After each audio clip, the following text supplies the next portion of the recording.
ഈ നാണയം 1973 പുറത്തിറക്കിയ 20 രൂപയുടെ സ്മരണിക നാണയമാണ്.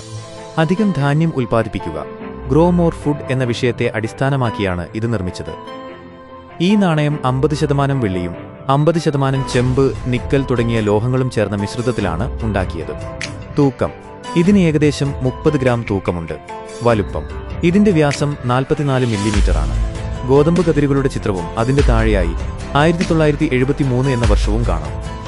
മൂല്യം: ഇത് ഒരു സ്മരണിക നാണയമായതുകൊണ്ട് ഇതിന്റെ യഥാർത്ഥ മൂല്യം 20 രൂപയല്ല. ശേഖരണ വിപണിയിൽ ഇതിന് വ്യത്യസ്തമായ മൂല്യമുണ്ട്. നാണയത്തിന്റെ അവസ്ഥ, അത് പുറത്തിറക്കിയ മിന്റ്, അതിന്റെ അപൂർവത എന്നിവയെ ആശ്രയിച്ചാണ് ഈ മൂല്യം നിർണ്ണയിക്കുന്നത്. നല്ല നിലയിലുള്ള UNC അൺസർക്കുലേറ്റഡ് നാണയങ്ങൾക്ക് കൂടുതൽ മൂല്യമുണ്ടാകും. നിലവിൽ ഈ നാണയത്തിന് ഇന്ത്യയിലും അന്താരാഷ്ട്ര വിപണിയിലും ഏകദേശം 1000 രൂപ മുതൽ 7000 രൂപ വരെയും അതിൽ കൂടുതലും വില വരാം.